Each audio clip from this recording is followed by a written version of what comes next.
ఆయన నోటి నుంచి వస్తున్నటువంటి దయగలపు మాటలు. ఒకసారి అనండి, దయగలపు మాటలు అనండి. మళ్ళోసారి అనండి. మన నోటికి ఏం మాటలు వస్తాయండి? నోటి నుంచి వచ్చే దయగలపు మాటలు. కొందరి నోట్ల నుంచి మనం మాటలు చూస్తాం కదా, ఎప్పుడు కఠినంగా మాట్లాడతారు. ఎప్పుడన్నా మంచి మాటలు ఇందామంటే ఎన్నడూ కూడా ఒక ప్రేమ గల మాట రాదు, దయగల మాట రాదు. ఒకరిని క్షమించే మాట అసలు నోట్లకే రాదు. కొందరికి క్షమించే మనసు అసలు ఉండనే ఉండదు. వాళ్ళు క్షమించటం అనేది వాళ్ళ చరిత్రలో వాళ్ళకి తెలియదు. వాళ్ళు ఒక నిర్ణయం తీసుకుంటే అది చచ్చిపోయేదాకా అది ఫిక్సు. క్షమించటం అనేది చరిత్రలో లేని కొన్ని కఠిన హృదయాలు ఉంటాయి. అది 100% వాక్యానికి డెడ్ ఆపోజిట్. ఎంత డెడ్ ఆపోజిట్ అంటే, ఒక హృదయం కఠినమైన హృదయమే కానీ, కఠినమైన మాటలు మాట్లాడటమే కానీ, అవతల వ్యక్తిని క్షమించలేని మనసు, క్షమించలేని హృదయం, క్షమించలేని మాటలే కానీ ఉన్నాయనుకోండి, డిఫరెంట్ లైఫ్ అదిక. అంటే దాని అర్థం ఏంటంటే దైవత్వం లేనివారు. నువ్వు దేవుని నమ్మొచ్చు, వాక్యం తెలియవచ్చు, పరిశుద్ధత ఉండొచ్చు, లేకపోతే ఆత్మాభిషేకం ఉండొచ్చు, ఇంకా వరాలు ఉండొచ్చు, కానీ దైవత్వం లేదు. దైవత్వం లేదంటే ఏంది? దేవుని స్వభావం, దేవుని పిల్లలకు ఉండే స్వభావం. దేవుని పిల్లలైతే మన పిల్లలకు మన జీన్స్ వస్తాయి పక్కాగా. మన పిల్లలకు మన పోలికలు ఏవో కొన్ని ఉంటాయి. కన్లో, ముక్కో, చెవో చాలా ఉంటాయి. మన పిల్లలకు మన స్వభావం వస్తుంది, మన అవయవాలు వస్తాయి. తండ్రికి మనం పిల్లలం, బాగానే ఉంది, కానీ ఆయన స్వభావం, దాన్ని దైవత్వం అని అంటారు. దైవికం, దైవత్వం. దేవుల్లో అన్నిట్లో కంటే ముఖ్యమైనది ఏంటంటే, దేవుడు లోకాన్ని ఎంతో ప్రేమించను. దేవుడు లోకాన్ని ఎంతో ప్రేమించను కాగా తన అద్వితీయమైన కుమారుణ్ణి లోకానికి పంపించను అని చూస్తున్నాం. అంటే దేవుడు లోకాన్ని బాగా ప్రేమించాడు. ప్రేమించటమే కాదు, ఆయనకు క్షమించటం తెలుసు. క్షమించటమే కాదు, దయగలిగిన వాడు. దయగలవాడే కాదు, కరుణించేవాడు, కటాక్షించేవాడు, కృప చూపించేవాడు, జాలి చూపించేవాడు. ఇవన్నీ దైవ లక్షణాలు. అది మానవులలో తక్కువగా ఉంటాయి. అదే మాటను మనం ఇప్పుడు ఆలోచిస్తే, కొంతమందిని మనం పోల్చుకుంటే, కొంతమందికి అసలు క్షమించే మనస్సు మొండి అండి. ఎంత మొండితనం అంటే, ఆ మాటలలోనేమో దేవుని మాటలు వస్తాయి, మాటలు దైవికంగానే ఉంటాయి, కానీ దైవత్వం ఉండదు. ప్రేమగల మాటలే కానీ ప్రేమ ఉండదు. నిజాయితీగానే ఉంటారు కానీ నీతి ఉండదు. డెడ్ ఆపోజిట్ అన్నమాట. దేవునికి ఇష్టమైనది ఏంటిది అని అంటే బైబిల్లో కూడా ఉంటుంది. ఏంటిది అని అంటే, సామెతల గ్రంథం 22 చూడండి ఒకసారి.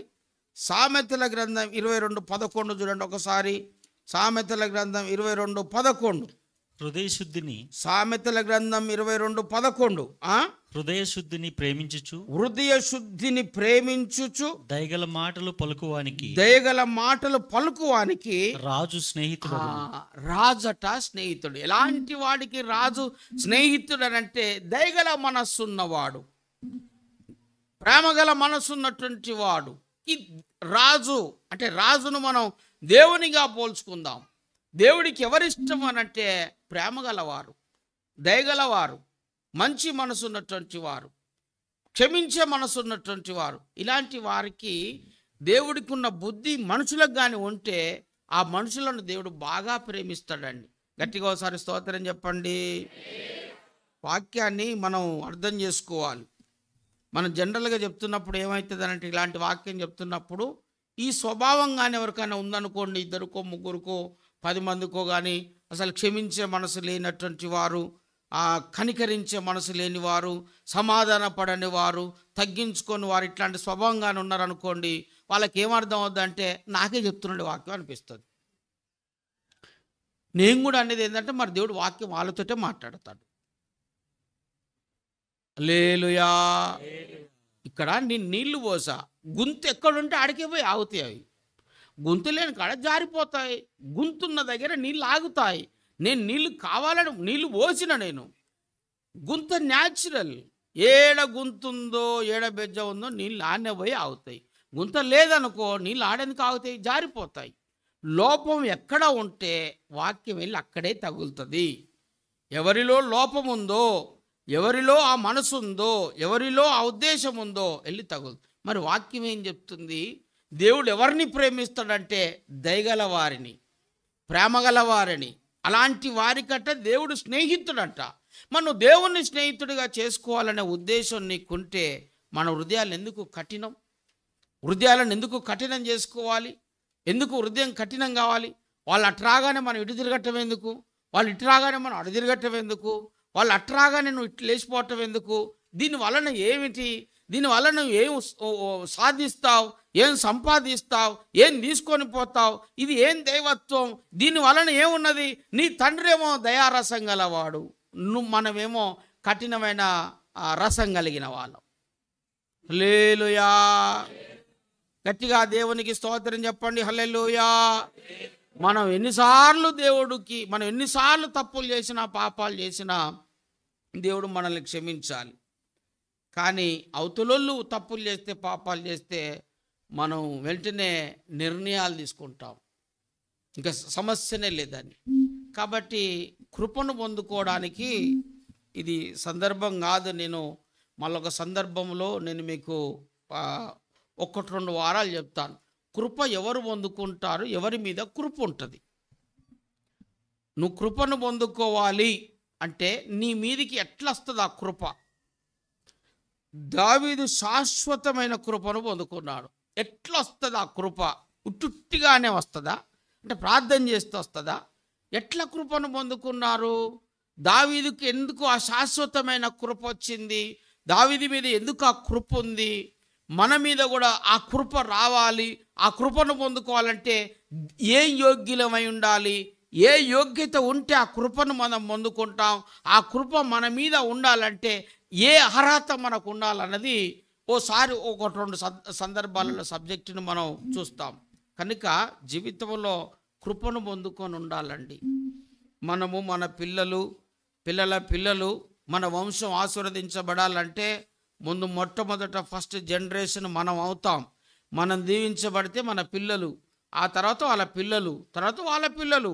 ముందు మొట్టమొదట ఫస్ట్ జనరేషన్ మనం కృపను పొందుకోవాలి. మనం పొందుకున్న తర్వాత ఆటోమేటిక్గా పిల్లల మీదకి వస్తుంది, ఆటోమేటిక్గా వాళ్ళ పిల్లల మీదకి కూడా వస్తుంది. హల్లెలూయా. ఇప్పుడు నేను సైకిల్ మీద తిరిగి ప్రయాణం చేశాను. ఓసారి సైకిల్ మీద నేను వాక్యం చెప్పడానికి సువార్త ప్రకటించడానికి వెళ్తే ఆడ పంచర్ అయింది. ఆ సైకిల్ను భుజం మీద ఎత్తుకొని మళ్ళీ ఇంటికి వచ్చిన. అసలు సైకిల్ నన్ను మోయాలి, నన్ను మోతుందని సైకిల్ని తీసుకెళ్తే ఆఖరి నేనే సైకిల్ మోసుకుంటూ వచ్చిన. సరే, మొత్తానికి దేవుడు నన్ను దీవించాడు. నేను సైకిల్ మీద నుంచి వెళ్ళి లూనాకు వచ్చాను, లూనా మీద నుంచి వెళ్ళి అట్టట పోయి ఇప్పుడు కారులోకి వచ్చాను, కారు నుంచి వెళ్ళి విమానం దాకా వెళ్ళిపోయాను. మరి నా కుమారుడు సైకిల్ మీద తిరిగి సేవ చేస్తుండా, వాడికి రాలే ఆ స్టేజ్. నేను భుజం మీద సైకిల్ వేసుకొని తిరిగినట్టుగా వాడికి వచ్చింది అవకాశం, రాలే. ఇప్పుడు వాడు డైరెక్ట్గా కారులోకి వెళ్ళిపోయాడు. రేపు వాడిని గుట్టిన కుమారుడు అసలు ఇంకా వాడనే చిన్నప్పుడు సైకిల్ మీద స్కూల్కి వెళ్ళిండేవు, కానీ వానికి ఆ ఛాన్స్ ఉంటుందా? రాదు. వాడు డైరెక్ట్గా కారులోనే వెళ్తాడు. ఎక్కడికి వెళ్తాడు? స్కూల్కి వెళ్తాడు. అంటే చూసారా, కృపలో మార్పు జరుగుతూ ఉన్నది. అందుకని ముందు స్టేజిలో మనం దీవించబడాలి. మన స్టేజిలో మనం దీవించబడితే నెక్స్ట్ జనరేషన్ ఆటోమేటిక్గా దీవించబడుతుంది. అందుకని ముందు మనం ఏం చేయాలంటే కృపను పొందుకోవాలంటే దేవుని దయారసం లాగానే మనలోనికి దయారసం రావాలి. గట్టిగా స్తోత్రం చెప్పండి. మళ్ళోసారి అందరూ కూడా స్తోత్రం చెప్పండి. మళ్ళోసారి అన్ని స్తోత్రం చెప్పండి. హల్లెలూయా.